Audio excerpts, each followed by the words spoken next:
Sa usapin naman ng impeachment laban kay Vice President Sara Duterte, opisyal nang na-transmit ng House of Representatives ang endorsement ng kaso sa Senado Lunes ng gabi. At sa gitna ng pagpapalit ng liderato sa Senado, may panawagan naman ang Catholic Bishops' Conference of the Philippines sa mga tatayong senator judges. Kung ano yan, alamin sa report na ito. Sa botong 257 affirmative, 25 na negative at 9 abstain, formal nang inadopt ng House of Representatives ang committee report na naglalaman ng articles of impeachment laban kay Vice President Sara Duterte.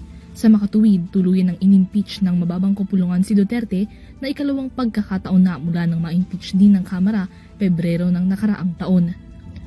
Ang botohang ito hudyat na rin ng nakatakdang pag-transmit ng mga kaso sa Senado na siyang tatayo bilang impeachment court. Sa kasagsagan ng botohan sa Kongreso, naging maingay din sa Senado matapos ang muling pagsipot ni Senador Ronald Bato de la Rosa matapos ang 6 na buwang hindi pagpapakita sa opisina. Sa kanyang pagbabalik, isa siya sa 13 senador na bumoto sa pagbaliktad ng liderato sa Senado kung saan inihalal si Senator Alan Peter Cayetano bilang bagong Senate President kapalit ni Senador Vicente Tito Soto. Ang pagpapalit ng liderato tila nataon bago ang nakatakdang pag-akyat sa Senado ng impeachment complaints laban kay Duterte. Sa kabila nito, nanindigan si Senate President Cayetano na ang pagpapalit ng liderato ay walang kinalaman at hindi dahil sa posibleng impeachment trial. Sa gitna ng mga naging developments na ito, nanawagan naman ang Catholic Bishops' Conference of the Philippines sa Senado na tumalima sa tungkulin nito sa konstitusyon na ituloy ang impeachment trial.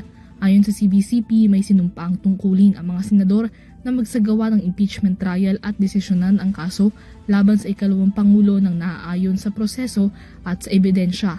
Ani ng CBCP, hindi dapat makitaan ang mga senador ng anumang aksyon na maaaring nagpapakita ng kanilang pag-iwas na gawin ang kanilang tungkulin sa batas at sa publiko. Kaugnay nito, umaapela ang CBCP na simulan na sa pinakamaagang panahon ang trial kapag na-transmit na ng mababang kapulungan ang mga reklamo.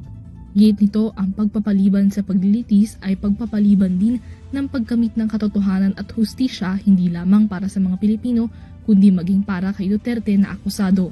Dagdag ng CBCP, ang trial ay oportunidad para sa Senado na ibalik ang tiwala ng publiko sa mga institusyon sa bansa na sila ay kumikilos ng ayon sa batas at nanunungkulan para sa hustisya at katotohanan.